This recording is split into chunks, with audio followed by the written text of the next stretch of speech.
Julian উডের পরামর্শে Asia কাপের দল থেকে বাদ পড়লেন তাওহিদ হৃদয়। তার পরিবর্তনে সাব্বিরকে দলে ফেরালেন লিটন।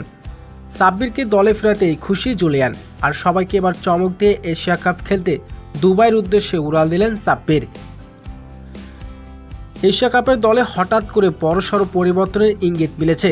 টিম ম্যানেজমেন্টের সঙ্গে আলাপ আলোচনার পর পাওয়ার হিটার কোচ জুলিয়ান উডের পরামর্শে বাদ পড়েছেন তরুণ ব্যাটসম্যান তাওহিদ হৃদয়। তার পরিবর্তনে আবারও জাতীয় দলে ফিরেছেন সাব্বির রহমান।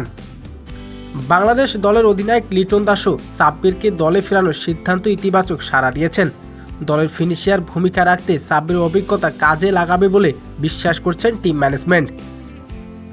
গেল শ্রীলঙ্কার বিপক্ষে 3 ম্যাচ টি-20 সিরিজে ব্যাট হাতে হতাশ করেছিলেন তাওহিদ হৃদয়। তার দিকে সবাই চেয়েছিল তরুণ এই ব্যাটসম্যান হয়তো ভালো কিছু করবেন, কিন্তু ব্যাট হাতে বরাবরই ব্যর্থ। পারেননি টিম ম্যানেজমেন্টের মন জয় করে নিতে। তাই তো এবার এশিয়া কাপের দল থেকে বাদ পড়তে যাচ্ছেন তাওহিদ হৃদয়।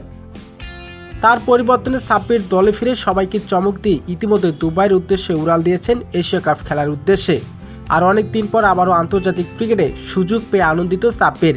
অন্যদিকে কোচ জুলিয়ানও সাব্বিরকে দলে ফেরাতে খুশি প্রকাশ করেছেন।